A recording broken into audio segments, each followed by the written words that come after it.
pregnant ladies and little kids better get the hell out of the way, because I am running. I'm like Forrest Gump, dude. I am running. So, the Titanic was the biggest ship on the ocean, but that didn't mean it was unsinkable. Okay. I want you each to use ombudsman in a sentence next week. I got one for you. My name is Kevin, the official ombudsman of the Just Press Play podcast. You like apples?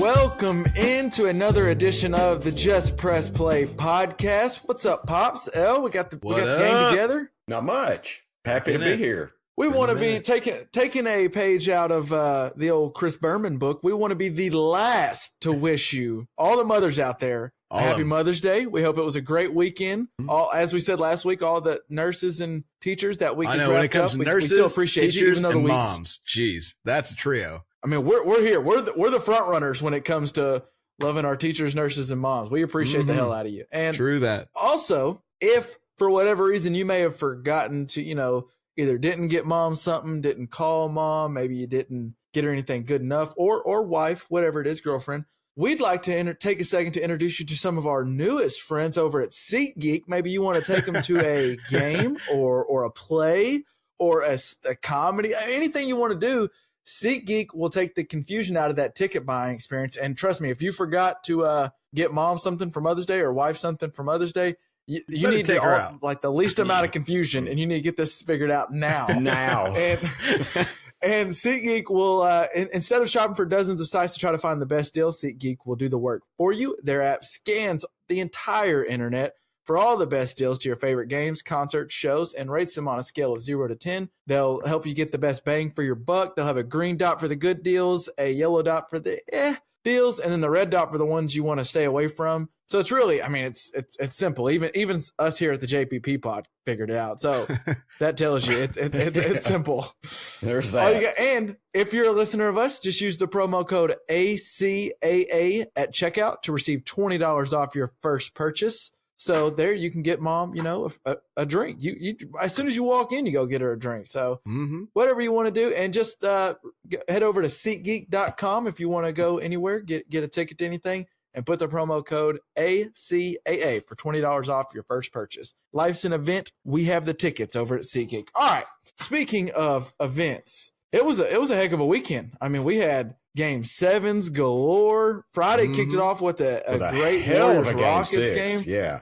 Yeah, I mean, then on top of that, I guess Daenerys thought it was Game 7. Well, I don't want to spoil anything with Game of Thrones. We had a huge Game of Thrones episode. Jeez. We'll get into that here in a little bit, so we don't spoil it for you. If you just, if you hadn't seen it, you can skip the last part of our episode. But heck of an episode.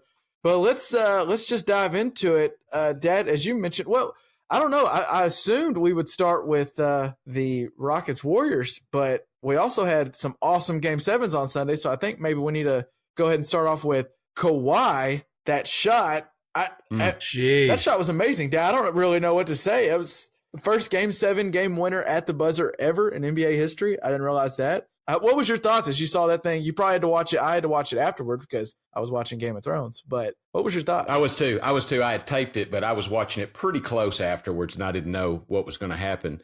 I think Kawhi acted just like I think I would have if I would have been in a gym and put up a shot, and it was like up there bouncing 4 times on the rim. I'd have squatted down with my hands. I mean, I'd have probably done the exact same thing. That was great. Amazing the emotion drama during that shot, like it hit the rim. So like at first it bricked, and I'm like, all right, we're going to OT. And then it went, it kind of kept going up. I was like, whoa, wait a minute. And then it bounced again. I was like, oh my goodness. And the whole stands, you could see the reaction through the whole stands. Marc Gasol might have had the best reaction where he was just like, he didn't know whether to celebrate or like get ready for OT. And then his, like everybody's face, the emotion from the highs of all the Raptors and the fans to like the Sixers who thought for a second the same way Marc Gasol, overtime, here we go. Now we got to get up and get ready. And then it's like, oh, just rip it out. I mean, it was a great shot, fadeaway. Embiid played really good defense on it. Embiid was on him. Embiid played as good a defense as you could ask for. I mean, I don't know what – I think they list Embiid's height at like 7'1" or something, but that dude's tall. I think he's like 7'3", and he played great defense, was running fully extended, and Kawhi just launched one up over the top. And as Kawhi did all game, the only one taking shots for the Raptors, it seemed like at some points. At 39 shots, I think he took. Yeah. God. Nails it was it up there? I mean, as far as like playoff shots go, just 2 weeks ago, we saw Dame Lillard hit that amazing game winner, but this was game 7 winner go home. I mean, this is up there with probably best shots of all time, right? Oh, I think so. I'm trying to think of some shots that, I do certainly MJ. remember. I remember MJ with Chicago. I think it was Craig Elo and the little shot from the free throw line extended. I certainly remember that one. I'll remember this one for a long time. That was a hell of a and Kawhi got off the ground. Did you see the elevation he got? Yeah. And he just held it because he had to. Like we said, Embiid was right there. He had to hold it until the last second, let it go. And it was great to see some emotion.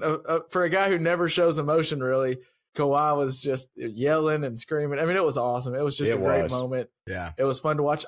I do want to take a second to – I'm really upset. I want to mention him just by full name because I'm upset with him.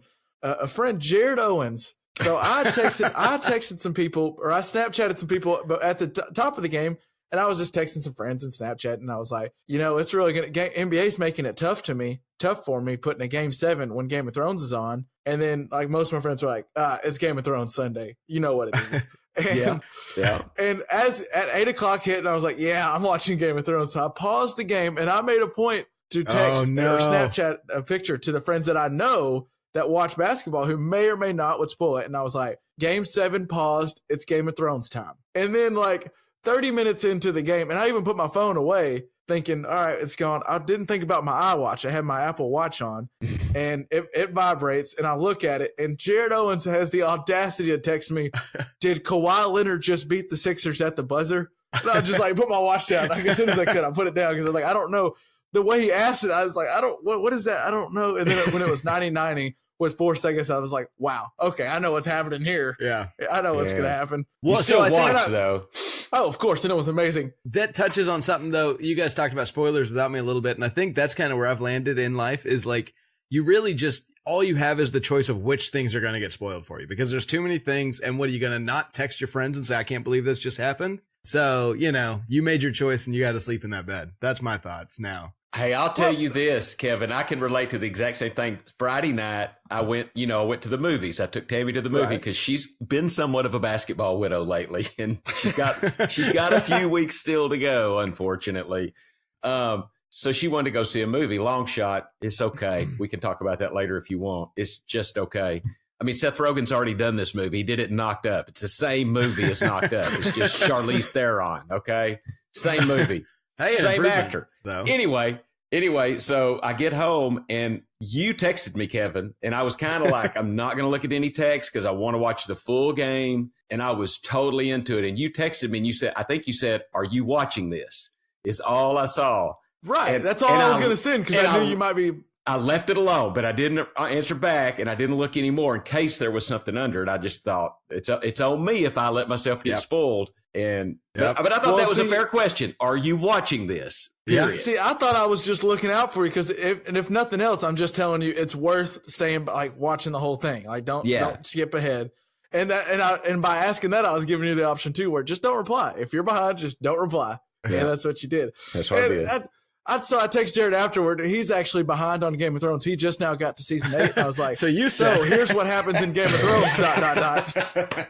And he was like, what? And I was like, I'm about to spoil this whole thing for you. And he was like, what are you talking about? And I told him, I was like, he was like, I didn't know you were watching. I didn't know you paused it. I was like, I sent you, specifically you, a Snapchat. And then he said, well, I wasn't actually watching it. I just saw on Twitter that Kawhi Leonard hit a game winner. So I was asking you the question. I was like, oh my gosh. That's even worse. So, and, piggybacking real quick, Pops, you said Tammy's been a little bit of a basketball widow. I think the NBA has some apologizing to do to all the really everyone out there. Why the heck would you put 2 games on Sunday and potentially 3 on Saturday? Yes, they were going to. We'll get into the Rockets Warriors, but if that game would have got to game 7, they were going to put all 3 on Sunday. It's known Game of Thrones is on at 8. Like that's a set time, 8:00. And it's Mother's Day. Jeez. And it's Mother's Day. Why not? And I guess the only thing I can think is Saturday is like a going out day. So you try to avoid Saturday, and Sunday's a day of just sitting on the couch. But I just don't understand why have that. Game of Thrones is on, and people are going to turn. Like I know pretty much everyone I asked, like, what are you going to do? Are you going to watch Game of Thrones later? They're like, no, I got to watch it at 8 just in case it gets spoiled. I'll catch up on the basketball game. So at 8, and I was keeping up with it. At 8 minutes is when Game of Thrones started during the wrap. I would be interested to see if there's any way to see the ratings between the dip between like 8-minute mark in the fourth quarter on, because I bet it dropped way down because I know a lot of people turned the channel. And I just think that's a bad planning on the NBA's part. You can throw one game on Saturday at like 6, but I guess maybe I was wondering why the hell they didn't. And I came. But I think that's the thing, though. I think you nailed it with the Mother's Day thing. Is you got to think about a lot of the mothers who are like, it's really important that Mother's Day gets celebrated for the newer mothers, and their kids are in bed by 8. So really, if husband wants to go watch basketball later at night, that's not quite as big of a deal because they aren't still trying to wrangle the kids and get them out of the house as much. So it's, I think that's your best bet is to have it a little bit later, but then, they're competing with something that TV has literally never seen before, the impact the Game of Thrones has on ratings for everything else in the world. So I think more than that, they're competing with Mother's Day. I mean, You're going to tell me there were 3 potentially fantastic Game 7s. There were 2 really good Game 7s. I wanted to watch it. I want to talk a little about the Denver-Portland game. Oh, we will. But I really wanted to watch it. It started at 2:30 our time. Hammy kind of wanted to go play golf or something. Well, that's right in the middle of that. Fortunately, the course was too wet. It had been raining here so bad we couldn't go do anything. And she went and played that card game golf, by the way, which is we're on fire with that game. Solid game. Obviously, we figured out a good way to gamble on it. So, of course you did. You'll have to introduce us. Sticking to the nature. It teaches you a game, and you add money to the equation every time. Add money to the mix. But just think about how many guys, you're supposed to be with your mom, and you want to be with your mom on Mother's Day, and then there potentially are 3 Game 7s. I mean, somebody's not going to be happy. Somebody's not going to be happy. Yeah. I just thought it was silly. I thought NBA. I get the reasoning on Sunday's a day of people like. That's why the final day of golf's on Sunday, because we'll just sit on the chair and watch TV all day. But it's freaking Mother's Day and Game of Thrones on. There's just a lot you're competing with. Anyway, we'll get off that real quick before we go to. I know you want to talk Denver, Portland, and I do too. But on that Sixers Raptors game, I kind of wanted to touch on the Sixers. Did you went back and watched the end of the game, Dad? After Game of Thrones? I picked it up in the third quarter. I saw like a little bit of the first half, and then I picked it up in the third quarter. Well, the Sixers, like final 3 possessions, I went back and looked at it with 3 minutes left. They had a shot clock violation out of a timeout, which I don't know how that happens. You call a timeout and draw something up, you would think. And it was just passing the ball around the perimeter, never got anything inside. Then the next possession, Jimmy Butler throws one up as the shot clock's at 1 second because they never got inside again. And then that next possession, Tobias Harris turns it over on a bad pass because he was double teamed with 2 seconds on the shot clock. All the while, from the 7-minute mark on, Kawhi Leonard was scoring. I think he scored 13 of the final 15 of the Raptors' points, and the only one he didn't was when Siakam had a fast break layup. Yeah. But, I mean, I just don't understand how – I mean, that offense completely faltered, and I don't want to just like – you made it to one shot it changes everything, and if the Sixers would have won – if Kawhi doesn't make that shot and the Sixers win, Brett Brown's now making a Eastern Conference Finals. But I don't – and I'm not saying he needs to be fired, but 3 minutes left, they don't even get a look inside the paint. That's tough. Well, but look, did you notice most of the last quarter, Embiid was facing the basket? I mean, it didn't seem like deep. Yes, he never got low in established position, and I'm not going to get on all this a 2-point. You've seen some of the tweeters. A 2-point counts 2 points, and analytics is too much. And okay, I get some of that. Playoffs, it comes down to who's on your team that can make a bucket, and you got to have a guy that does that. And the ball just didn't get worked into to Embiid. I didn't think enough. Well. And Greg Anthony, who was calling the game, was adamant from like towards the end of the game, like, why are they not getting him beat a post touch? They have to get him a touch in the post. They have to. He's clearly the best player on their team. And I think the reason why, looking back at it, it's because to play Embiid and Simmons on the court at the same time, Simmons, if you put him on 3-point line, they're not guarding him, as we've talked about before. So he's doubled in the post. So what they do is they put Simmons in like they call the dunking position, where he's like underneath the basket, close to where if you try to double on Embiid, then Simmons can catch an oop or a quick rebound or put back, and that's the way he's effective. But what that does is it just crowds the paint up, and now Embiid can't get in the post, and now he's like you said, he's face up 18 feet away from the basket, which he can make. You saw him hit a step back at one point, and he can sometimes put the ball on the floor like a guard. That's what makes him so good. But to have that as his offense, I just think you're taking away his best thing, which is just dominating physically in the post. And you got to give the Raptors credit. They made the trade to go get Marc Gasol for one reason, and that was for Joel Embiid. And Marc Gasol, Embiid probably outplayed him in the series, but Gasol held his own. He played a very good series defensively. Embiid worked for everything he had, besides that one game 3 where he went nuts. It shows why you make that trade if you're the Raptors. Just quickly, Serge Ibaka really impressed me in that game. Serge Ibaka showed up to play and played well for Toronto, obviously. Yeah. You know the point where I knew the Raptors would win that game, Dad? It was in the third quarter. This may have been right as you were picking up, but Van Fleet got for the Raptors gets a deflection. It's like 1:20 to go in the third. He gets a deflection, and not only does he deflect it, but he hustles and gets it before it goes out of bounds. He gets the ball, and now he's running down for a layup. As he's going for that layup, Embiid is like giving everything he has to try to chase it down. I mean, he's remember the play. Pushing it. He's everything he's got, he's going for it, and you got to give him credit. I know there's been some slack for Embiid, not whether he's sick or hurt, whatever. He was giving everything he could to try to chase it down and block it. He didn't block it, but he does force him to miss. And then Lowry ends up with the ball. I think Simmons gets the rebound, but Lowry pokes it out and then makes a pass to Ibaka for an easy layup. And I just thought that was really good hustle. And I didn't think too much of it. And I was just thinking, good play by the Raptors, heady play by Lowry and stuff. But then they show the angle from the backboard, from the camera, and it shows that there are 5 Raptors all running down the court, and they're ready. In case Van Fleet misses it and they can maybe get a rebound, they're ready to try to get another bucket. But there's 3 Sixers that didn't even cross half court by the time that layup went up. They were all back there, and that's where the game is won and lost, is where you're hustling. And maybe it comes to the Sixers just had no one on the bench they could play, and everyone's gassed. I don't know. But that's deflating if you're Embiid to know you gave everything you had, and then you turn around and more than half your team's not even down the court with you. Right. Yeah. I thought Embiid played really tough. I thought Jimmy Butler, he's sure impressed me in that series. But I don't know. Kawhi Leonard's playing as good as anybody right now in all facets of the game. While we're on that, I just wanted to throw out there, Kevin, I took your advice and I checked out Magic Johnson's Twitter, and about 2 hours after the game ended, I found out that Kawhi Leonard did a pretty decent job. So hell of a follow. Yeah, well, that's all you need to follow is just Magic Johnson, and you'll have all your NBA news. I think he tweeted something like, Kawhi Leonard, he's a superstar. Yeah. I think that's pretty much exactly what he said. Thanks, Magic.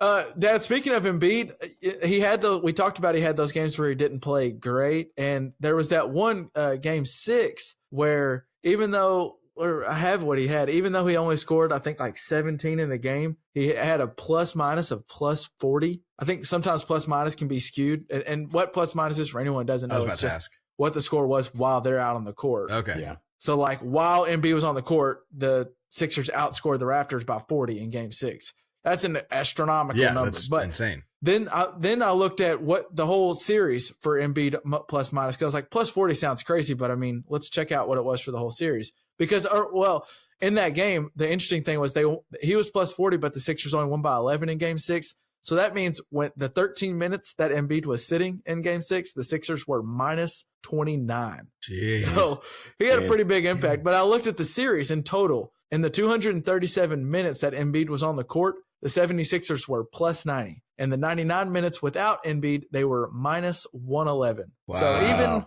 even though I had my gripes with him not showing up at times, he has an impact on the game. And I felt bad for him. It showed him crying after the game, going to the locker room. And I don't know if anyone, I think some people probably giving him crap. People give crap for everything, but I didn't give him any crap, because I've probably been the same way. When you give everything you had, 7-game series, and that's the shot that sends you home, that's tough, man. That's tough. That is tough. He left it on the court. Yeah. Yeah, and now we get Giannis and Kawhi Leonard. The matchup between those two, that's going to be a fun game. That's probably, I think the Bucks are the only team in the East that can legit have an argument saying they have a better player on their roster than Kawhi Leonard. No one else on the East can say that. So I'm super pumped for that one. Yeah. Yep. And then getting over to the game that I know you were I don't know if everyone was excited because this game gets the series was kind of hidden. The Nuggets were hidden on NBA TV in the first round. And then in this one, it's Blazers and Nuggets. So they're Mountain Time and West Coast time. So a lot of those games got played at 9:30 Central, 10:30 Eastern. So it just gets missed by the public. But that Blazers Nuggets series was great. And we had a great game 7. So the course was rained out, Dad. You got to watch it, right? Yeah, I did. I did get to watch it. What were your thoughts? Just your this is the one I've got the least notes on. I thought Jokic played a great game. This is your favorite player. We're talking about your new favorite player. I know. No, I may have nodded off once, but no. But honestly, and I think he played fantastic. I do think, and I got to say this, I do think Jokic got tired at the end. I think he looked a little gassed at the end. But what happened is they really never had. I mean, where was Gary Harris? He was a little quiet in the game. He was, some of their offense earlier in the series. He kind of disappeared. Murray, he was a little bit sporadic. I think he still played a pretty good game, but he was a little sporadic. He shot like 4 for 19. Yeah, so Jokic, he gave everything he had. I think he's made a name for himself. I think he is going to be in the discussion for the top 10 players in the NBA now. I really thought Denver's big guys, that Zach Collins played. He played out of his mind, yeah. He's a young guy that won't back down. I mean, he's going to play hard. He might make some mistakes, but I really liked him and the way he played. And who's the other big on Cantor? Cantor I got to give Cantor a little shout out. For whatever reason, I dislike Cantor. I've always disliked him. And it's probably because he talks a lot of crap. And there was one point where the Blazers, it was when Kevin Durant had just left to go to the Warriors, and the Warriors were playing Thunder, and Cantor wasn't even on the court.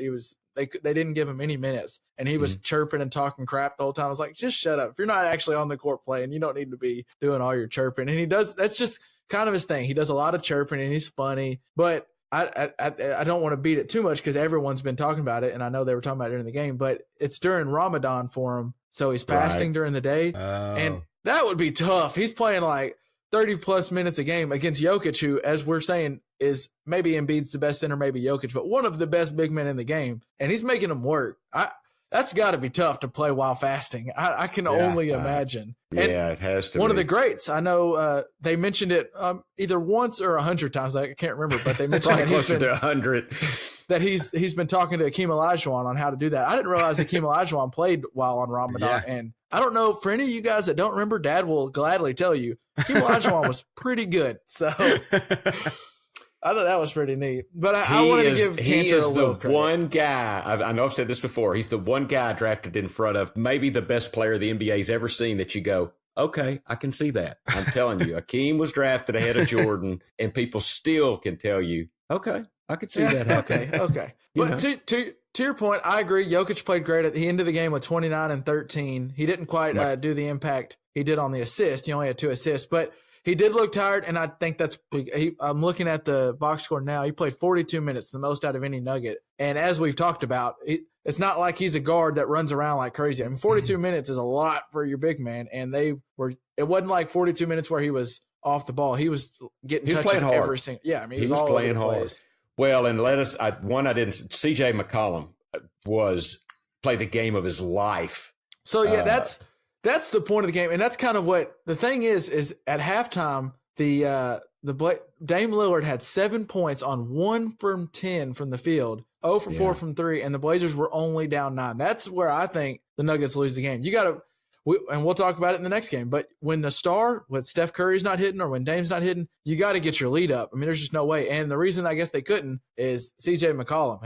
He just was a beast. He was all on game. Fire. And Dame Lillard even didn't get going in the second half really. And CJ McCollum erupted in the second half, going 22 points on 10 for 17 from the field. I mean, he was just. That's the story of the game. McCollum was amazing, and he was hitting shots left every time they needed a bucket. And I got to give Dame a little bit of credit, knowing that, you know what, I know I'm the star. And there was one point that it was like 87 to 83, and Dame forced one and he forced it and went into a layup and tried to get something, and Jokic blocked it. And that was like, it was early in shot clock, and it looked like Dame trying to, this is my team, I'm the leader, I need to make this bucket. And he got blocked. And then it looked like Jamal Murray, because Jokic, not only does he block, he makes a beautiful outlet pass to Jamal Murray. Yes, I remember. And who but CJ McCollum chases him down, does his best LeBron impersonation. That was an amazing block. Pins it on the backboard or blocks it off the backboard. Pins it on the backboard. And then after that, I felt like Lillard realized, and Lillard did a lot, even though he wasn't scoring. I think he ended with 10 rebounds. So, I mean,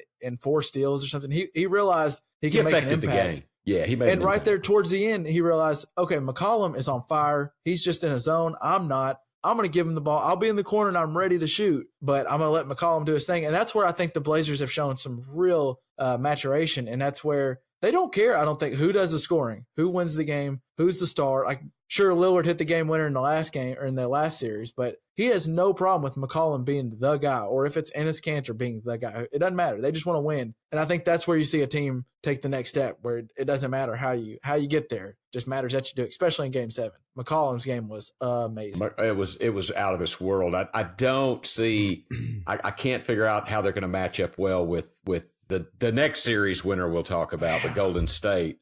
Even if KD's not back, I still think they're the favorite. Yeah. Not trying to steal thunder, but yeah, I was disappointed. Denver's my team. I love, obviously I'm unashamedly infatuated with Nikola Jokic. I believe I'm saying his name right. But I think it's Nikola Jokic. Yeah. And boy, I might just I'll be a Denver Nuggets fan next year for sure. Yeah, I loved Mike Malone's press conference after the game. They asked him about the loss and how this will hurt, and he goes, "This loss will hurt, but I mean, we're hungry. We realize not only can we win in the playoffs, but we're that close to being even further, and they're young. We're and we're not even mentioning the fact that we don't know if he's healthy or not. But they drafted last year in the draft. They got Michael Porter Jr., who at one point was supposed to be the number 1 overall pick, but tore his ACL and dropped down to 9. They got a 6'11" guy who can put the ball on the floor and perfect for today's game. Yeah. And they're just going to add him, and they got some cap space. They're a young team, and they have some things going forward. They're going to be tough. And if they build from this loss, that'll be fun. And Jokic is just awesome to watch. I think the NBA world, or anyone who's just kind of casually watching, realizes, I might need to, if Denver's on TV, I might need to check it out. That Jokic guy is fun. TNT, just to highlight CJ McCollum's huge game, and TNT put up a graphic that I thought was fascinating. It was CJ had, this is CJ McCollum's stats compared to the rest of the starter stats. CJ had 37 points on 7 for 29 shooting, which is 58%, and 22 points in the paint. The rest of the starters had combined 34 points on 38% shooting and just 16 points in the paint. So, dude was a rock star. Yeah, he was. You must have said 17 for 28. Sounded like you said 7 for 28, but you must have said 17. 17. Yeah, I meant 17. Yeah. Okay. That'd be like 58%. Yeah. I just wanted to say, every time you guys throw out Dame Lillard, maybe I'm that kind of nerd, but I always think of like Dame Judi Dench and Dame Angela Lansbury and Dame Helen Mirren. And I feel like I just imagine him hanging out with those three. Nothing? Okay. None of those names even ring a bell. I have no idea who those names are. No, Yes, you do. You know who Helen Mirren is. Helen Mirren may be one of the most beautiful women ever to grace this planet. Yeah. And then Angela, what did you say? Angela Lansbury is Murder, She Wrote, and Judi Dench is just Angela Judi Dench. Lansbury. Judi Dench has been in so many things. Yeah. Yeah. No, just actresses. Judi Dench. Yeah. No. Yeah. So I just imagine like the British dames and Dame Lillard all hanging out together, having tea together. So. Yeah, that is a weird nickname, Dame Lillard. Yeah. I'm not sure. It's I short like for that Damien. either, but, it's also a word meaning that, instead of a sir, you're a dame. But whatever. Your mother's very. What's cool about the nickname is now they call him Logo Dame or Logo Lillard. That's a cool one because he shoots from the logo because he can shoot from anywhere on the court. That's a cool nickname. That's a pretty cool nickname. Yeah, let's start calling him Logo. I'm cool with that. That's cool. Logo. Yeah. I like that better. Well, the logo's already kind of taken by some guy, a guy named Jerry West or something. Dad, have you ever heard of him? Yeah, I've heard of him. Speaking of Jerry West, he once helped construct this team, and let's talk about the Golden State Warriors, and they beat the Rockets in Game 6. That segue just worked perfectly. I'm in awe of you right now. The Golden State Warriors beat it looked like Kevin Durant hurts his Achilles, and he's now not playing, and then we're going to Houston for a Game 6. The whole world, I think Vegas had the odds at Rockets -7, which seemed like a lot. And we just assumed the Rockets would force a Game 7, like you said that earlier, forcing us to just spend no time with Mom and watch nothing but basketball on Sunday. Yes.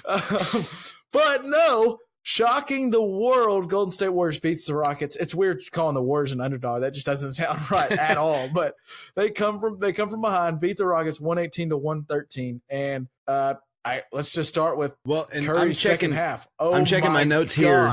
I'm checking my notes here. Did Golden State's good players play less bad? Is that what happened? Well, not in the first half. Steph Curry played. They're good players. They played less bad in the second half. Yes. Yeah. Good. No, Clay kept them in it. No, it was Clay's first half. Yeah. And it was Steph's second half. That's actually, I want to start with Clay because I think Clay, not as many a times we can go game 6 Clay in general. People, I mean, that's just a thing now because if you remember back when they beat Kevin Durant and the Warriors in game 6, or they were down 3-2, and in game 6, Clay went stupid. I think 11 from 15 from three, scored like 47 points, basically won that game for him. And then, like you said, Dad, Friday scores 21 in the first half when Steph Curry was invisible. I mean, he wasn't even there. Yes. I don't think he must have not shown up till halftime. Was still missing layups in the first half. Missing layups in the first half. And Clay kept them alive. And I just feel like it kind of is going to get overshadowed because Curry did have one of the most historic second halves we've ever seen. But yes, Dad, I'm glad you started with Clay. Clay just showed once again, I think he gets overshadowed because Durant is so amazing. Curry's so amazing. That team's so good. Whether Clay's scoring or playing defense or whatever he's doing, that dude is awesome. And he will get a Supermax contract, I think, this year. He's going to get paid heavily for how good he is. But let's get on to who kind of stole Clay's thunder, and that's Stephen Curry. He was going into the game, he was shooting 26% from three through 5 games. And then, as you said, went 0 for 5 in the first half, missing threes, couldn't make a layup. Then gets in some silly fouls. And then he does that a lot, gets silly fouls, by the way. Yes. For a guy who's so smart and so good, Steph does a lot of really silly things, whether it's a silly reach-in or it's like, I mean, you would think, and I remember, I think it was game 7. It was game 7 when Kyrie and LeBron came back and beat them back in 2016 finals, I think it was. He does a behind the back pass with like 2 minutes left in the game where he could have just made a regular one, but he does a little flashy and turns it over. And Steve Kerr's even said it. Curry's going to have a three or four plays a game where you're like, what in the heck you're way better than this. But he's also going to have about 8 or 9 where you're just like, oh my God, no one else can do what you do. And that's what he did in the second half. In the second half, he scored, after going 0 from 5 in the first, he scored 33 points on 9 of 15 shooting, which his 33 tied second of all time for the most second half points in a playoff game. That was tied with, by the way, Anthony Davis, James Harden, my man Dirk, and Russell Westbrook. By the way, Dad, do you know who was first? Who scored the most points in the second half in playoff history? No, I guess not. One of your all-time favorites, Steve Nash, did. He scored 35 points in the second half against the Mavericks in 2005. As a Phoenix Sun? Yeah, as a Phoenix Sun. That was the series. The Mavericks basically were like, we're just not going to let anyone else beat us but Steve Nash, and Steve Nash did. And he did. He did it by himself. Yeah, and it did.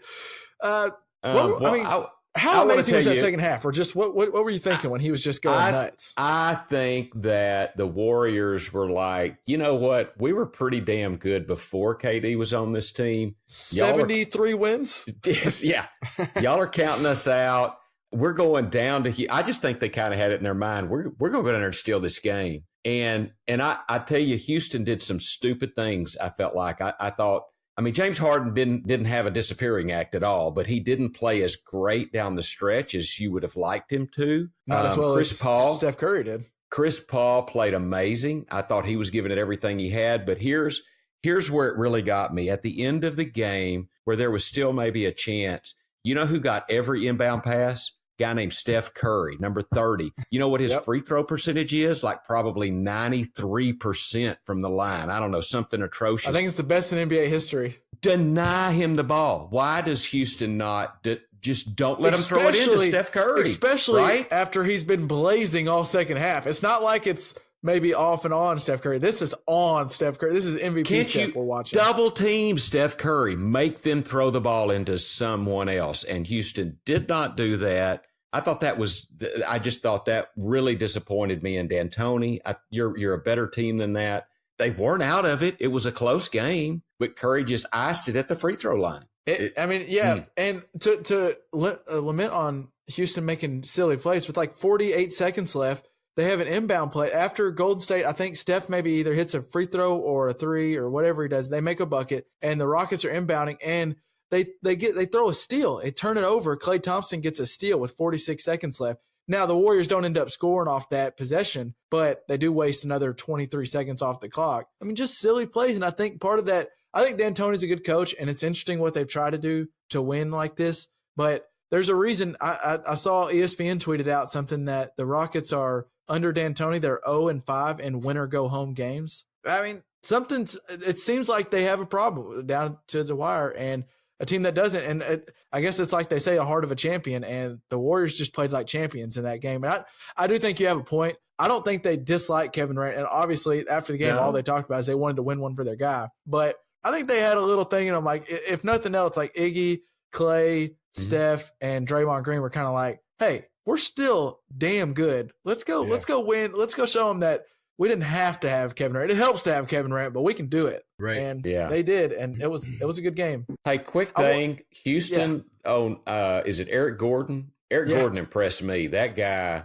The whole series, yeah. This series, Eric Gordon, I think he was the second best player on that team behind Harden. I think CP3 might have argued that in Game 6 because he played so well. Yeah. But overall, Gordon played I was very amazing. impressed with him. I was really impressed with Gordon on the whole series. You're right. Chris Paul, I've been a Chris Paul homer, almost trying to defend him when it's kind of hard.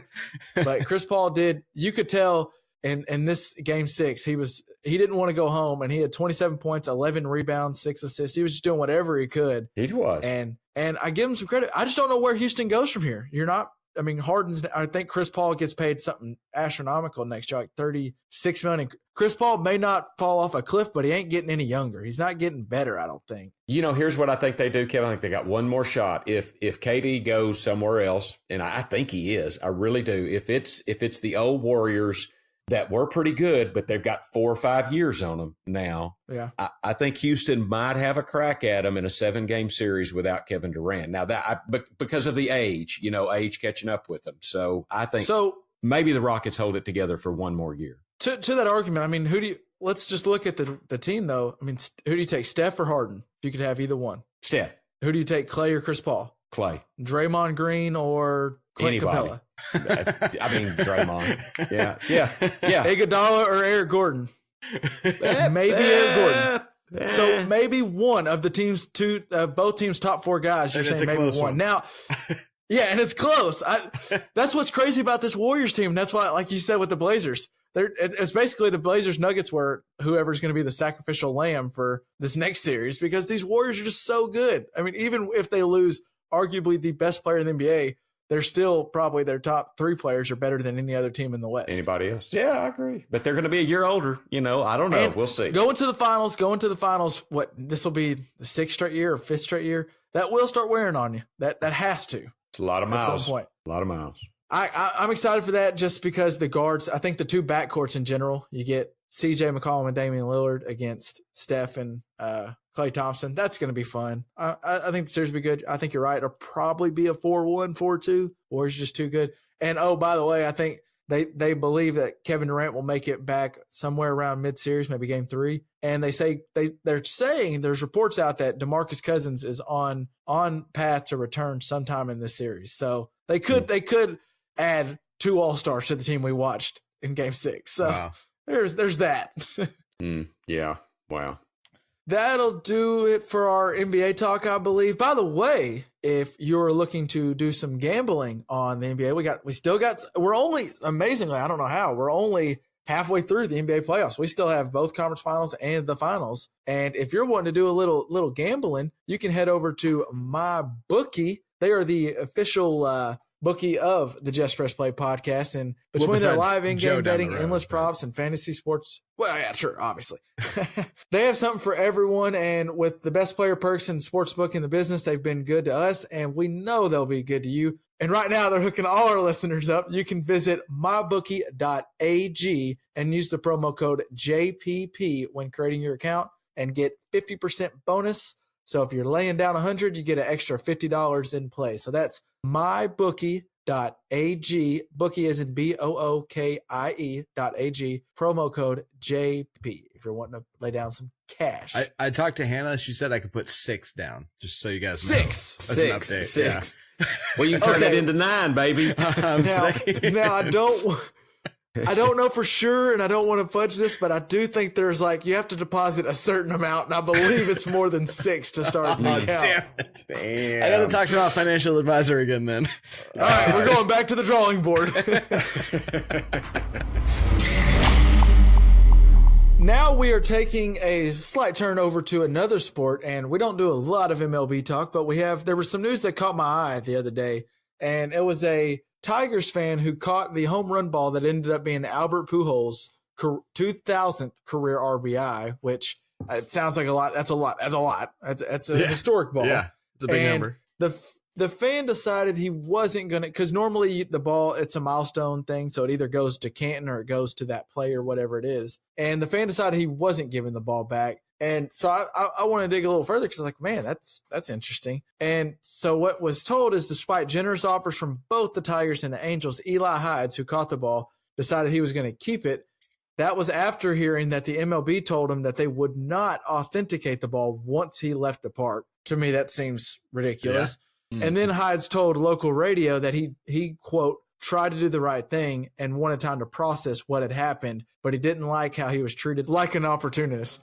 He said he was told that if he walked out of the park, the ball was worth nothing. So think about that. That's what one of the people at the park told him. And later he said, honestly, I think that makes me mad at MLB. I will say, can I defend just a little bit though? Is what's to stop him from going and buying another baseball and saying this is the one, and then keeping that one and then selling it 30 years later? Yes, but they should authenticate that ball regardless of whether the guy wants to keep it. I agree with you. I mean, whether he wants to flush it down a commode, they need to authenticate that ball. I agree with you. You're right. Maybe not flush it down a commode, but I didn't think about that, and I was about to just say, I'm sure the MLB has a mark on all their game used balls, so that'll authenticate. But he could be a guy that's caught in another foul ball a week ago or whatever. Well, and also he's got that ball. If he wants to look for the mark, he can look for the mark and try to replicate it too. So that does make sense. But yeah, they to say it's worth nothing if you leave here because we're not going to authenticate it if you leave here. That seems like a real dick move by baseball. But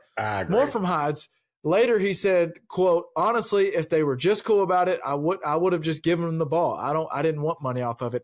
We'll see. I mean, I'm sure afterward you can say that. But he said he was offered $5,000 and $10,000 as he walked out of the stadium. And he said he just couldn't take being treated like a garbage bag for catching a baseball. He went on later to call Pujols a class act. Pujols said that he never even approached Hyde and never would for the ball, saying that he has the right, as all fans, if they're there and they catch a ball, whether it be foul, home run, whether it's the 500th home run or the first, they have the right to keep it as the fan. They paid for that ticket. Yeah. And he added that he wouldn't pay a penny for the ball. So I just thought, one, kudos to Pujols. I mean, I'm sure he wants the ball, but that's true.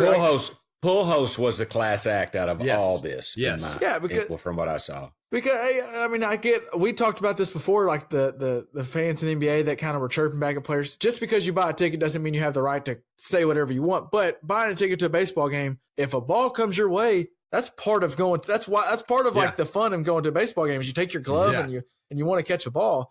And Pujols is totally right, regardless of what. Well, and that's this guy's first ball he's ever caught. I don't know if you mentioned that. You might have, but no, I didn't. I didn't mention that. It's his first ball he's ever caught at a ball game. I mean, that would be.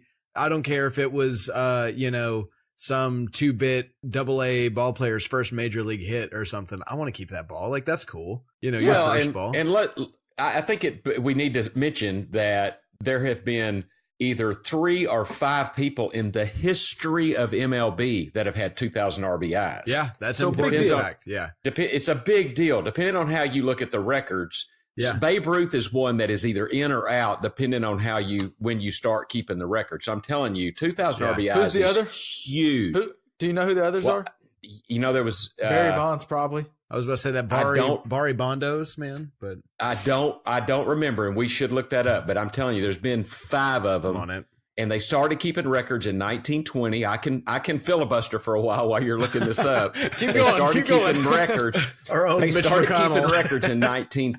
in 1920, and some of Babe Ruth's records were prior to that, so they didn't add that in. But it's names some of the names you would for sure. Hank Aaron's one of them. Hank Aaron, Babe Ruth, Cap Anson, and A-Rod are the others. Barry Bonds, by the way, missed it by 4. Wow. So he was close. I mean, it's a big deal. This was a big baseball. 5. Lou effing Gehrig missed it by 5.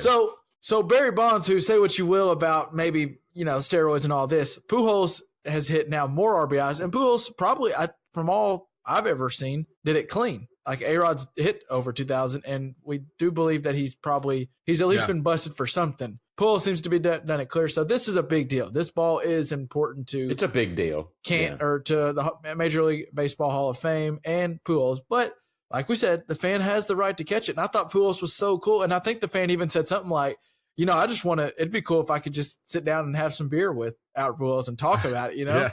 That'd be payment enough. And I think Pujols would be like, I'm down for that. I don't know if he drinks or not, but I thought that was cool between them. But the thing I had the problem with, and I think as far as what I would do with the ball, I think I would try to get as much money as possible for it, but I'd probably give it back, especially if I'm a Tigers fan and it's Pujols, so I don't have any. It'd be one thing if it was, like if you're a Ranger and it's Pudge Rodriguez's big home run or something, like that's someone that's close to you. You keep but that as a forever. Tiger fan, I would try to squeeze out as much money from the MLB as possible because they have plenty, and let them put it wherever they want to do with it. Like, that's fine. But I thought the MLB's response was just ridiculous. I agree. Not authenticating is just. I will say that is classless. if you're posing the question, what would I do if somebody negotiates with me with the tactic of you either get whatever you get or nothing right this second, then I'm walking with nothing, because that is not I have zero tolerance for that. Yeah, I guess in that situation, I was thinking, what would I do if I caught it? Not just in general, but in that situation, for them to come at you like, if you leave right now, you're not going to get crap for that ball because we're not going to. If they come out threaten, come ask me how much. I want for it. Don't come out here like, here's the deal, pal. And start threatening. Well, and that's not how you handle things. Totally with him. The idea of like, I'm not trying to make a buck off of this. You can't yell at me and tell me that this is worth nothing when I walk out the door, and then be mad when I walk out the door because you're shit at negotiating. Like that's a terrible tactic. I bought a car like 4 years ago, and a particular auto group in Fort Smith used that tactic, and they did not make a sale that day. I mean, that's a terrible tactic. Well, this is from Hyde's point, so I don't know everything on it, but from what he was saying is that he just caught the ball and was like, oh my gosh, this is crazy. Oh, and this is the 2000th RBI. This is nuts. And he's just thinking about how crazy that is. Yeah. And like, as you said, not only did he catch a home run and it's the 2001, it's his first ball ever caught. Yeah. So he's just trying to process how awesome this is. Yeah. And then some guy comes up and be like, all right, hand it over, or you're going to get nothing. There's no negotiating. Here's what you get, or you get nothing. Like, that's just shitty. Yeah. But it sounds like there may have been a solution, LJ. There has been an update to the story. Okay. So after you sent to the story, after you sent to the story, I was I wanted to know more about it, and so I looked it up, and I happened to look it up today, which as of today, 2 days ago, he has come around and decided he wanted to give the ball to Albert Pujols or to Canton. He doesn't want to give it to the Tigers or to the Angels, but he wants to give it to one of those two entities. And because he has, after sleeping on it, realized that Albert Pujols isn't one of his guys. The Angels aren't his team. The Sox aren't one of his teams. So, he's happy to give it up for the history. And then Pujols was asked about it, and he said, no, I don't want the ball. He deserves it. If he wants to give it to Canton, he can give it to Canton. If he wants to keep it, he can keep it. But so it looks like it's going to end up going to Canton. Well, to clear up, it wouldn't be Canton. I was going to clear up because I can already hear Cooperstown. I can already hear Uncle Tony. I can already hear Uncle Tony like texting us or calling us, be like, "Look here, you jackasses!" Cooperstown, New York. But I said Canton as well. I also said Canton. Well, I'm going to blame you then. But no, it's Cooperstown. Oh man, I feel pretty embarrassed about that. I've only been to one, so I'll claim that.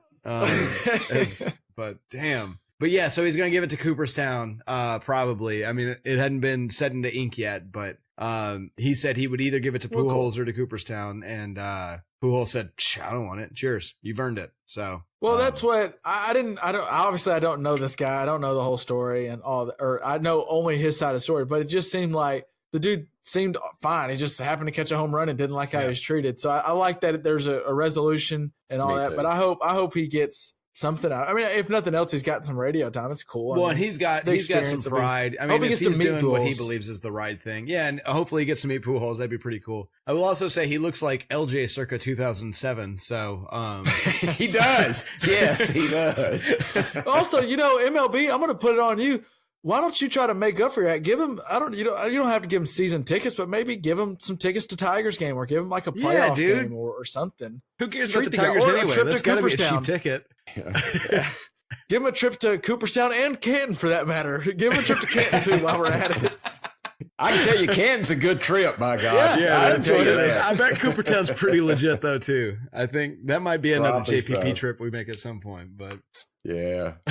Speaking of baseball, if you didn't think that there was a pacing problem in the MLB, wait till you hear this. In the seventh inning between the Braves and D-backs last weekend, Zach Greinke had a pitch that took, or a situation where it took 2 minutes between pitches due to like a bunch of crap going on between, I think someone came to the mound and then the batter paused, told the ump 1 second. It took 2 minutes and 5 seconds between the two pitches. And just to give you an idea of how long that is, this guy on Twitter, awesome mashup.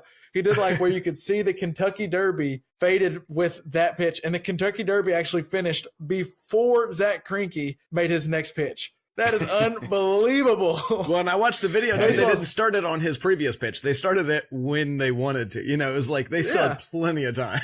No, I mean, the plenty Kentucky of time. Derby is a fast thing, but still, the fact that they were able to get the whole Derby in between pitches, that is insane. I'll post the video. Whoever did that on Twitter, like real creative, and it was cool. It was a cool video. I was laughing at it. I will say though, hard disagree with you. That Whoa. means that baseball's got a pacing problem. Well, no, I think they just do have a pacing problem, and that just is another reason for it. But I think- It's just an egregious example. You think that they have a pacing problem, but you're also not a big baseball fan. Do big baseball fans think that they have a pacing problem? Well, that's the problem. There's not enough big baseball fans. I think they're losing a lot of fans because, as I can tell you from experience, if something's not entertaining, I hate how I do it, but I'm too quick to look at my phone or look for the next thing to entertain me. Yeah, but baseball baseball's not a has so TV much time show. between- Baseball's not a Well, TV then show. they're going to lose. Baseball's They're a losing the park battle show. between. Here's the thing. I'm a sports fan. I think we all can say I we're like to sports consider fans. myself that. I've heard of I am sports. I am a casual baseball fan. If the pacing of baseball perhaps was a little quicker, I might watch more. So I think that's the person that I think they're. Who's got a pacing problem losing. is the Masters. The Masters have a huge pacing problem. People nap through the entire thing. I think you guys are being absurd and putting your own football expectations and basketball expectations on a sport that's a completely different thing. That's all. I love watching golf, by the way. You love watching it with your eyes closed. I might take a nap every now and then. The problem with baseball, as an NBA fan, the problem with baseball is we only look ahead to next year's free agency. We need to look ahead to like the five. Oh, that's a baseball problem? Okay. Yeah. No, I'm kidding. What's going to happen in the 2022 free agency? That's what I want to talk about. Off of sports now, I wanted to ask you, because before we started recording, you told me something about how Google's trying to destroy your brain or life. Well, what's going on over there? Here you have It's a little thing. It's a little thing, but Google forced an update on me, right? And I hate it when things force an update on me because like I wait until like I'm ready to do it. Like I have a month to like get kind of used like to when whatever the people new walked up garbage trying is. to get this ball from our boy Eli. Right. Give me time. That's all I'm asking for. I am the Eli of software updates. But circa 2007. Exactly.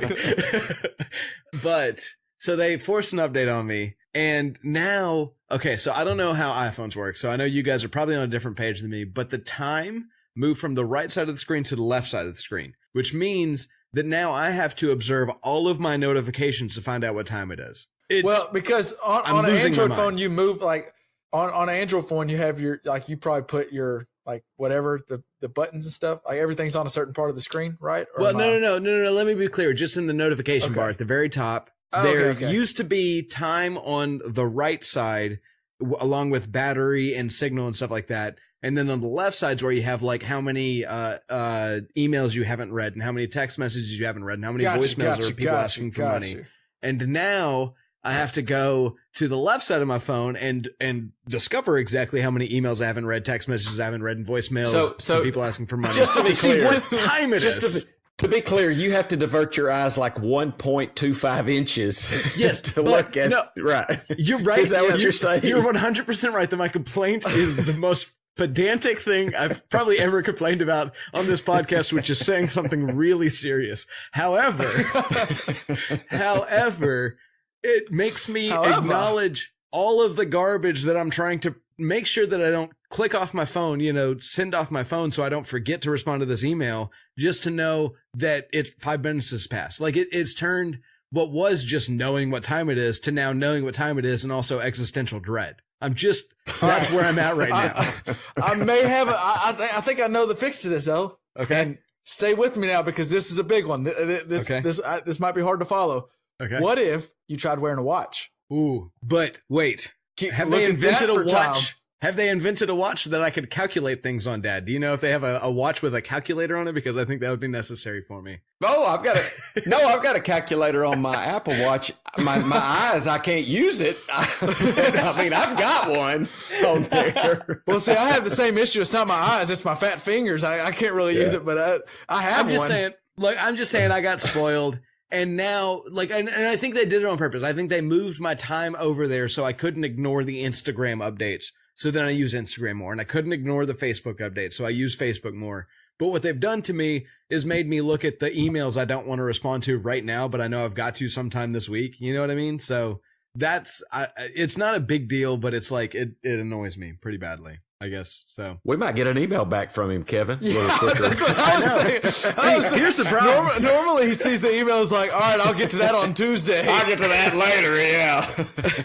Well, and I'll have you know that you guys did not, and actually this may backfire. You guys have been emailing me for this particular podcast for days now, and my responses have been very limited because I don't want to look at anything on my phone. I just leave it far away from me because I can't even use it to check the time anymore. It's not even a functioning time device. I'm just saying, it's awful. I'm sad. Man, I hope that you can find a way, as me and Dad had to find a way, and I think Dad has figured it out now, but as he had to deal with the time change and how much it was affecting his everyday life, I hope that you can find your way through this dark place that you're in with the time moving over on your phone. I am again accepting cards from the listeners if they want to reach out. I need your support. So that's Google/Android that's causing all this grief to LJ. And Dad, yes, I've also heard that you have a little problem. You're cool with Google. It's Alexa that's been really irking your nerves, or what? Yes, because I'm watching basketball, and I've got a little Alexa sitting right over there by me on the table. And so the other day we were talking about people that could really pass the ball well, right? Sure. And so I asked Alexa, "Hey, Alexa, where did Bobby Sura go to college?" Y'all have heard of Bobby Sura. Kevin, that is a deep dive. I'm with you, but that's a deep dive. But so what does Alexa go? "I'm sorry, I can't help you with that." So I asked, what was the other question I asked? I said, Leo Routins. Where did Leo Routins go to college? Which I knew, which was Syracuse, just testing it. And because he was another guy that could really facilitate. He was a passer. I love you you're testing Alexa. I was telling Tammy. I was telling Tammy a little bit about Jokic. I was saying what a passer he is. He gets the ball to the right guy at the right time. And there's some beauty in that. Bobby Sura was a guy.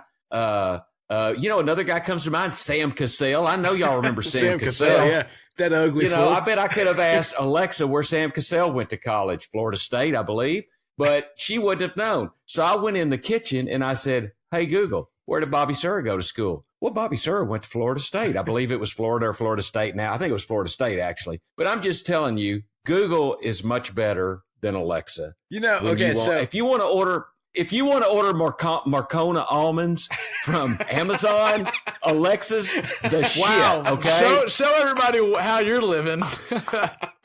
But if you want to ask an obscure basketball player question, go talk to Google. That's the deal. You know what? I had a flashback to all the times that you've said and Christy have said, I was my dad's clicker back in the day. And I was. Well, and so I was my dad's Alexa. I'm just throwing that out there. You're right. You were. Anybody That's what can we ask call me you stats. Yes, sir. You know what's funny, LJ? That's right. I picture Dad, so I picture Pops over there, like when he's testing Alexa, he's like Dwight or something, and he's like, "Hey Alexa, where did Steve Smith go to school?" And it's like, Steve Smith played wide receiver at Utah, and Dad's like, "Wrong. He went to Michigan State and he played basketball. He didn't even play football. Wrong, Steve Smith." No, I'm giving Alexa a fair shake. Oh, I mean, I think I could have asked Alexa, where did Tim Duncan go to college? And Alexa wouldn't have known. Where'd he go? Ridiculous. Do you know? Wichita State, wasn't it? I mean, no, Wake Forest. I'm that was like- second of that this couldn't have segment. worked I'm out sorry. better for Give me a moment to process that. He went to Wake Forest. Also, where did CP3 go? Where did CP3 go? Wake to college? Forest. We're not going to do a whole trivia thing. Here, Okay, but test me. Come on, Should we bring name something. everyone that I'm went to Wake sorry. I Forest? can't help you with that.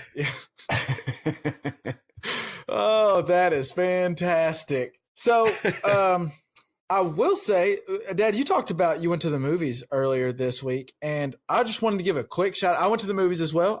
It seems like I was way late on it, but I finally watched Avengers Endgame, and I'm not a crazy Marvel or superhero guy, but I do enjoy them. And I wanted to Think about watching it. You're I'm not not going to give any anything, spoil right? at all. I think most people probably already seen it, but I'm not going to spoil anything. I work with high schoolers. Yeah, so you probably already know, but I'm not telling. This has nothing to do with what actually happens in the movie. I just wanted to give them, to me, the creators of that movie credit, because it's connecting a whole Russo Marvel brothers. universe, and there's a lot. Yeah, the Russo brothers, and it's connecting this whole thing of like I think 12 years of all these different characters that have had their own separate movies and the Avenger movies and all this stuff, and it connects all this to where I was able to thoroughly enjoy the movie, and there's a lot where I didn't even get the reference we were doing. Like I didn't understand how exactly all this was connected, but also I can enjoy it while my coworker who loves all of this and he watches every Marvel movie, it also is enjoyable for him because he gets all those little connections. And I think it's a very well-made movie, and I understand why they make so much money off it because I thought it was really good. And it's 3 hours and didn't feel like 3 hours to me. Yeah.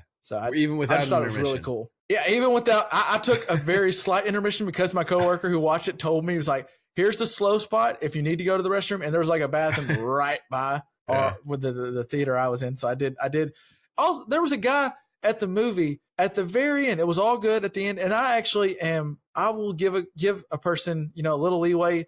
I understand if your phone goes off and you might just check it real slightly to see, is this my wife or is this my mom or is this my sister? Is this my brother? Like just check and see what it is. And so I don't get mad at the person for checking her phone, but this guy had a phone go off and it was like at the end of the movie, it went off and I'm like, oh, come on, man. But whatever, it happens. You might've forgot to silence it. Then 5 minutes later, it goes off again. And the guy has the audacity to answer the phone. It's like, "Hey, Wow. I'm in a movie. And he puts it up. Then it goes off again a third time. Finally, like you could tell the whole like everyone around was like, you hear the groans, the loud, what?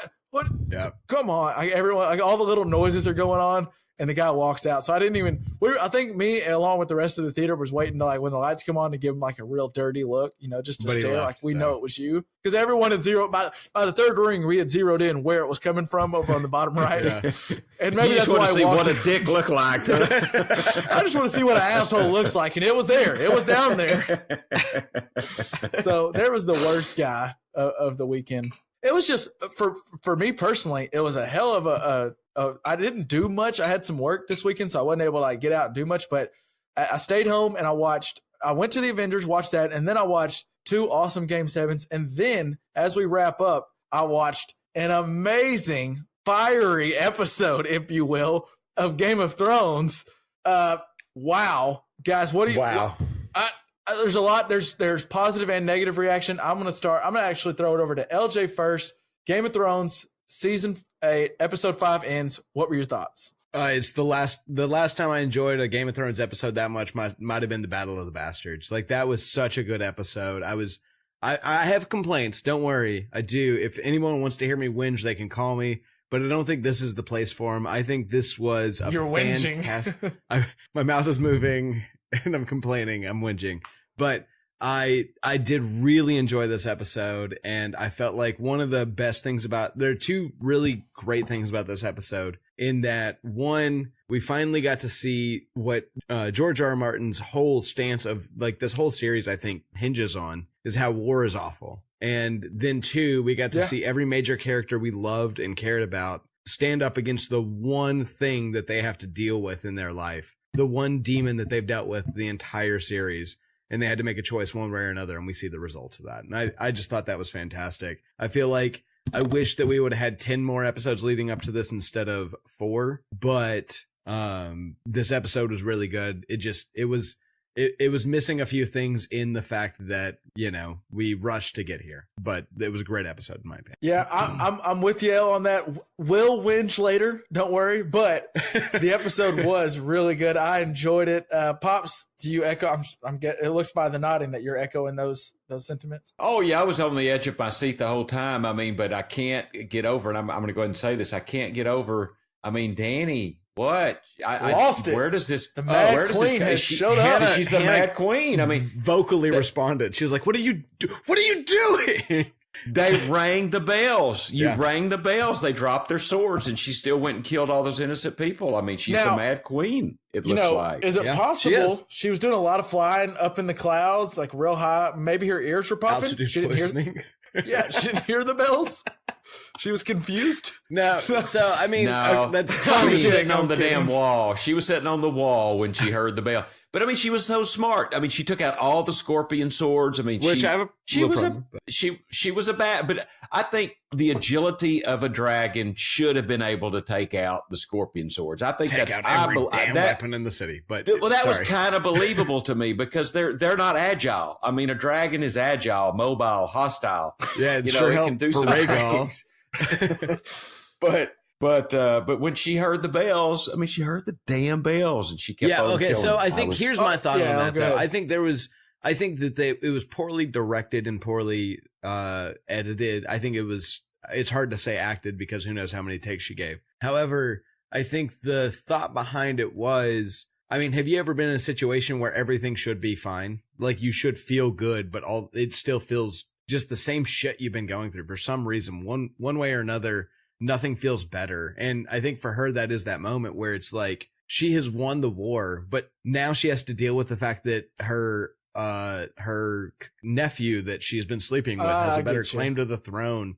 And she has to deal with the fact that like these people don't care one way or another who leads them. They just need a leader. And like, it wasn't the big win that she expected to get because she had been spoiled by She's built Slaver's this up Bay for 8 years or whatever, however many years it is in Game of Thrones time. And now she doesn't feel like she thought she would. Right. All of a sudden she doesn't feel the joy she's supposed to from winning. She feels empty. And so she just So let's go burn a bunch of innocent people. I mean, I'm not saying I agree she's with right. you. I'm just saying that she lost it. And I'm not saying don't blame her because obviously blame her. She's awful and needs to be. I mean, I think I've been professing this for multiple weeks that Daenerys should not be on the Iron Throne because she's hot-headed and quick to judge. But that was a very logical decision for her to make based on her standpoint in the world. And and that's a good response to me complaining last week that everybody was making illogical decisions. I think for her, that made sense to me from her, Yeah, I mean, I guess it made sense to me, but it disappointed me in the character that I thought she was. Certainly. I guess, I wanted better. Yeah, which I think you agree with me. It's just, I wanted better. Yeah, and so now I don't know where it plays out because, interestingly, was Sansa in this episode at all? No, I don't think not one. She was watching the Toronto-Philadelphia game. Was that what she was right? Yeah, okay. She was watching it through Bran's vision. Her and the stoner. Sansa shows back up, and I think Sansa, maybe she's the one because Tyrion can't serve Dany anymore, and I'm disappointed in freaking Jaime because I thought he was going to go kill Cersei. I swear, when Jaime found Cersei really in the castle. I thought it was Arya. I thought it was Arya wearing a mini face of the mini gods or whatever mask. Yeah, but she wasn't. Well, did they? We didn't see it. I think they died, but we didn't see they died. So in Game of Thrones, kind of a rule is if you didn't see it, we don't know. But they died. I think they died. But did we fulfill the Valonqar prophecy? Because did he not? No. He was like saying "I love you" and had his hands around her neck. Nah, I mean, okay, I hear what you're saying, but I think she that's died one of the things with his hands around her neck. I think that's we one just of the things assumed choking. I think that I hear what you're saying, But I think that's one of the things that this season has been about. And one of the few things that the first 4 episodes made me happy about is that the prophecies in this show have been just as relevant at this point as they have been throughout the whole thing, in that it's something everybody believes in, and yet nothing seems to come of it. And it doesn't seem to matter in any meaningful way. And I think that's a very George R. R. Martin way to write this story, is that there's no Valonqar, but Cersei spends her entire life hoping that there is one, you know? It did come true. So, like, that prophecy came true. Maybe, it depends on how you look at it, but the thing where Dany walked through the Red Keep we thought it was snow at the time, but ashes there, and it was burned down. Well, but that looks like it's coming prophecy is true. different than Bran's visions. I'm just throwing that out there. And also the visions of the Undying. True. I'm talking about, like, Maggie the Frog has just as much play in the world as the Three-Eyed Raven. No, I don't buy that. So the fact that the one person that told her, and also that was never mentioned in the show, just to throw that out there, the fact that Cersei was killed by the younger brother was never mentioned in the television show at all. So who knows how the book plays out differently, but I kind of liked it. I kind of like the idea that just went on the wayside. It was like, there were some moments this episode, there's a couple things I want to get to, but one thing this episode did was there were some serious, like, heart-tugging moments where they had, like, whether it's Jaime and Cersei, which, I didn't love it, because I think they did a great job as a show. You hated Jaime, then you loved him and thought, man, he's really turned it around. And then he kind of was like, nope, he never could get rid of the old Jaime. And just as much as I hated it, probably made this is kind of to the good part of the show. Like, that's them doing well. It's because it was like, oh, that sucks. I was really hoping. I will say, I was pulling for him. I disagree with you slightly. I think that was one of the 2 big problems I had with the show, was it felt like we threw away 7 years of Jaime's growth. That's what it felt like to me, is who Jaime was. One of the big things, let me throw out a quote that I came across about how Jaime was talking to Brienne, and he said, imagine if the king was asking you to burn all of the little people, all of the, I can't remember the exact wording, but he said something along the lines of, imagine if the king was telling you to kill all of the small people. And then he comes back in this episode, and that was his excuse for killing the Mad King. And then his thoughts in this episode and the last episode were, I never cared about those small folk. I just never cared about them. And that just seems like a huge dichotomy with what we were presented with Jaime being, is somebody that cares but also has other issues, to being someone that just doesn't care. Yeah. So that was a big problem I had with this episode. I kind of thought Jaime still was maybe taking Cersei out I don't know if to kill her, but just to take her away, because I thought he thought that was the best solution. That Tyrion, the moment between Tyrion and Jaime was kind of cool. I was going to touch on that. Was really cool, where Tyrion was like, you're the only one that didn't see me as a monster. You're the only one that ever cared about me, you know. Yeah, that was a cool moment. I thought it was a cool moment, and he's obviously, Tyrion's risking death for sure, letting him go. And in his line, you know, thousands of innocent people for one not so innocent dwarf seems a good trade. I thought that was pretty manly, you know, straight up with Tyrion. I just don't. I'm not giving up on Jaime yet. I don't know what happens, but I think Jaime was trying to. I think he heard what Tyrion said, and he was trying to do a solution more than he was loving Cersei. But it did look like he sure played it right. It looked like he loved Cersei, and I don't know. I hope not. I hope he's going to kill her. Actually, that killed a lot of moments for me. That killed. I mean, we talked about last week that how much him just moving on to Cersei. It just like that. So that's Brienne's knighthood. I don't know. It's just a one night conquest. Like that's just, I don't know. I mean, there's so much that got killed by them not giving Jaime a real deep connection to the people he was around, and just giving him this one connection. Like it took away a lot from Jaime for me in his redemption arc. I've seen a lot of people upset about, you know, Dany, because it was kind of, they foreshadowed this a lot, and Dany's arc of becoming the Mad Queen. You kept thinking maybe she will flip the script and not be the Mad Queen. Maybe someone can talk her off that ledge. And I think it goes back to what's his name back when they were at the wall. Was it Maester? Was it Aemon who ended up being the Targaryen? Yeah, Aemon was at the wall. Yeah, Maester Aemon. Yeah. So wasn't his quote like, "A Targaryen alone is the worst, or a terrible thing, or a Targaryen alone in the world is a terrible thing"? And very sad. And to LJ's point, like I think she finally won, and then she looked around. She's like, I don't have all of the people that did love me, that really love me, like Jorah and Missandei, and all those people that were close to her are no longer next to her. And now the one person, it did seem like John loved her, not just as a queen, but loved her as a human. Now it looks like he can't love her because I don't think he can get over the whole ant thing or whatever. I say whatever, like that's a weird thing that he can't get over. but he can't get over that issue. And so I feel for her in a sense where she's just like, I've finally accomplished what I've been set out for my whole life. And like LJ said, she felt empty. Now, I still didn't understand, why not just go to the Red Keep and burn it down with Cersei? You don't have to burn down Cersei. Everybody. Yeah. Because what does burning down Cersei do? I mean, because the problem is not the fact that she's not sitting on the Iron Throne right now. The problem is the fact that the world doesn't care. The world doesn't love her the way that she wants it to.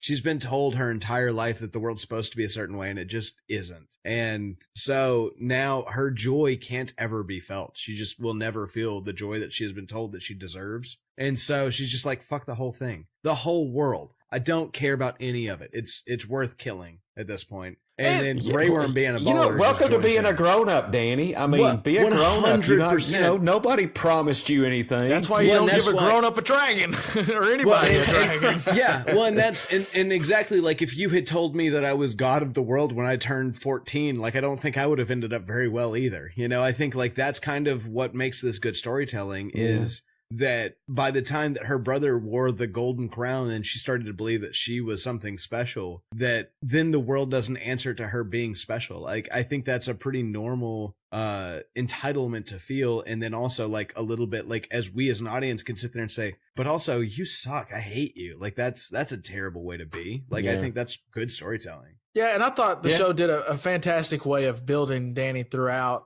I thought, this was cool to me because like if you go back through the seasons, she burns the witch, Marie Masdar, whatever that girl's name was. Yeah. Okay. Fair enough. All right. She burns her. She burned the House of the Undying, didn't she? She then burned the Astapor when she got the Unsullied. Yep. She crucified the Masters of Marine, which a lot of these, it seems like she's doing for the right thing. Like, she's freeing slaves and stuff. But then she starts to kind of turn a little bit and she burns those noblemen instead of just enslaving them or doing something else. She just burns them. She kind of just proved a point. And it was Sam's family. That was the big moment. Yeah, and well, I thought they kept building up that. And then she burns the Dothrak, or when she was in there with all those older women Vice Dothrak, and the other cows. Yeah. She burns them, and that's how she gets to Dothraki. And still, you're kind of like, okay, well, she's kind of up against the wall. But then, like LJ said, where it started to really turn is back in she burns that wagon train, and then she burns the Tarleys. Shout out to Dickon. And then it totally turned. Once she hit King's Landing, it was over. Once she burned Dickon, it was over. And maybe that's an interesting thing for us to think about too, is that I think we could have seen when she destroyed all of the leaders of a brown society of people as like a bad thing, but instead we saw her taking her birthright. And now we see that she's crazy because she burned a whole bunch of Westerosi. And I don't know. Maybe that's a good like analog for society that of what is important to us. The people across the sea matter very much less than the people on our shores and in our Alabamas of the world. So I don't know. Just interesting. I wanted LJ brought this up a little bit where all of a sudden it seems like she figured out how to use a dragon, and those scorpions were real good when we were taking out Rhaegal. Like oh boy had a really good shot when he was taking out Rhaegal, but then all of a sudden he can't hit Drogon forever. And I understand why he couldn't hit Drogon, because Dad, you're right. A dragon is agile, mobile, and it was flying through the clouds. And the best thing, can I say one thing that bummed me out until I thought about it more is the fact that she flew straight down from the angle of the sun. Like she flew straight down at those ships. Those ships never had an angle. And then you think, well, why didn't the scorpions on the wall hit her? Well, because they would have taken the entire Iron Fleet. Like that was actually, as much as it disappointed me watching, I thought back and her tactics were pretty brilliant, to be honest with you. Well, and she finally quit getting war directions. I think it's proven now that when John's coming up with the war plan, he's not the brightest. And she finally just told John, you just be on the ground and use your sword, because that's what you're good at, and I'll take care of this. Right. But all I could think while she was taking out the Iron Fleet, Dad, I just thought about you, and there was poor spacing by the Iron Fleet. They were too close. Yes. It was poor spacing. Spacing. Whether it's the NBA or the Iron Fleet, we should have been spaced out. Without a doubt. I just couldn't believe it. It's the answer to most problems in the world. Spacing. Can we take a second though? Can we take a second to talk about what we all have been waiting for forever? And I know LJ has. He's talked about it multiple times. Clegane Bowl. Yeah. I thought they played that out. Awesome. Go ahead, El. Qyburn's death is my favorite death in maybe the whole series. That where they wanted to fight and they just threw him into the rock. Fantastic. Yeah. And then Cersei just walking away after that. Perfect. Like that was tiptoeing away. Like, okay, I'm gonna go ahead and go down there while y'all take care of y'all's thing. Hannah behind me was a little disappointed by Cersei's exit, and because she feels like the Hound should have stood up for his adopted daughter and tried to do something about her. But to me, I loved it. I thought that it was very much her saying, "This is not about me. I don't care. I'm moving on." And then we got maybe the most epic one-on-one fight scene in Game of Thrones lore history. It was fantastic. It was such a good fight scene. Yeah, the way that thing was, just the fight was great. The way they shot it, where they're like on the stairs and there's stuff blowing up and burning behind them in the sky. Well, the first shot behind the mountain was a flame from a dragon. So Sandor has to look up at a flame to go fight the thing he's been standing to fight his whole life. Oh, it's so good. And then, like, very Star Wars-esque, we finally see the mountain's face, like Darth Vader. Yeah. Like we see his face and body and see how freaky he looks.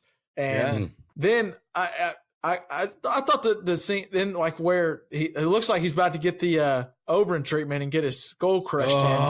I will say though, if that was this is a note to all the boxing guys out, or all the boxing refs out there. Most refs probably would have called that fight by looking at my boy Clegane's eye, but no, we let him play. He kept going, and he took him.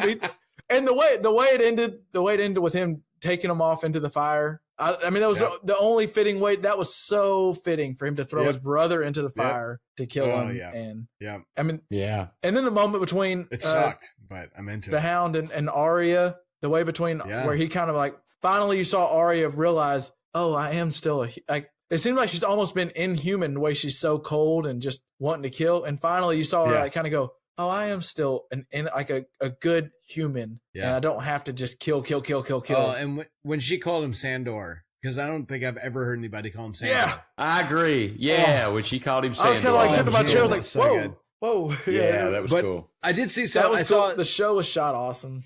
I saw an interesting thing about how there was the reason they shot Arya is they wanted a character we cared about to lead how difficult it is to be in this awful situation, right? Yeah.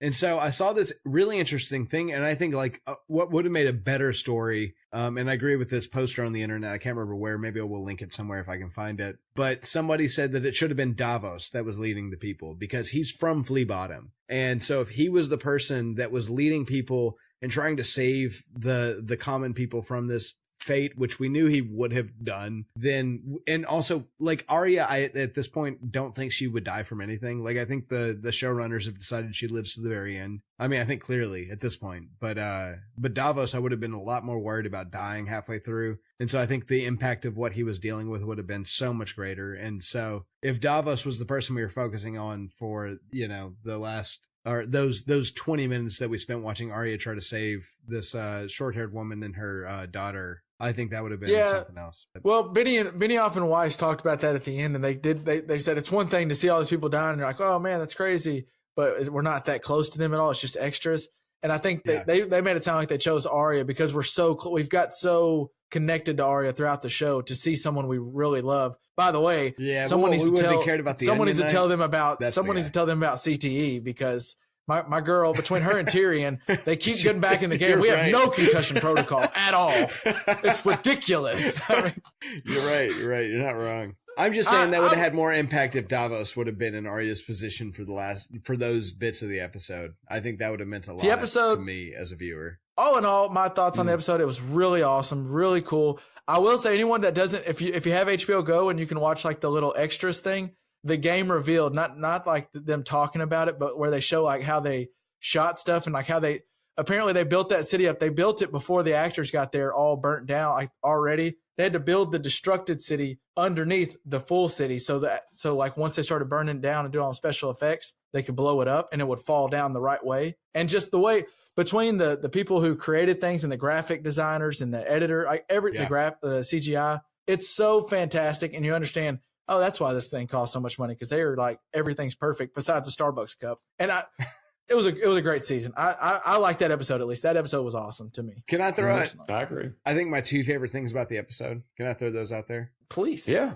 Okay. So first, did you guys catch that Varys was trying to poison Daenerys? How? No. That girl said she wouldn't eat anymore. Why does he care? Is that what they were talking about? I was wondering what the point of that was. I was so confused until Hannah opened my eyes, because she's a media genius. Oh, okay. But he was trying Varys to also poison sent out, Daenerys like- and just have her end quietly. Varys also sent out like a ton of ravens. Was that what he was doing? He sent out multiple things, and I think, was he saying when she dies that Jon's the man heir kind of thing? Yeah, that's what he was trying to do. Yeah. And so that was one of my favorite things, is Because this he little did detail. say big risk. Well, that big makes reward. a little more Yeah. sense to me then, because I was wondering, like, if you're Varys and you're straight up, like, he straight up went to Jon Snow and was like, "Hey, I know everything. I need you to be the king." Like, he laid it all out on the cards. He's showing Yes, what he he has did. in his hand. And I'm like, why would you still stay right next to this girl who you're calling pretty much the Mad Queen? You know you're getting burned alive. But I guess he thought she would be dead. He thought she would be poisoned. Well, and so what I said when we first started talking about this is how everybody had to find their crossroads that's mattered for the entire series. Varys has always claimed that he fights for the common people, and then he died trying to kill the person that ended up killing the common people, which I thought was just a great parallel. And then part 2 of my favorite things is, if you watch this episode and no other episodes of Game of Thrones, you thought that the Lannisters were the good guys, right? Like, I think that's pretty fair to assume. Yeah.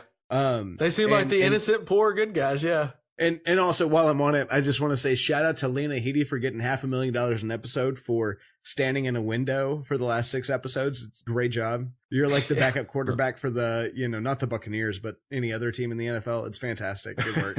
She's like the Matt Flynn. She was like Matt Flynn this year. There you go. She had one good game, got paid a lot, and then just stood in the window. But I will say, so since the series at this point looked like the Lannisters might even be the good guys, the little touch of having the wildfire blowing up throughout the city, just to remind you that Cersei had caches of it just wherever she wanted to kill people, was just a lovely little aftertouch. Well, yeah, I think she planned on, even if remembered. Dany didn't do what she did, she was going to throw off some wildfire to make it look like Dany was the Mad Queen. That's so what I in thought case was gonna something happen. happened. Yeah. Yeah.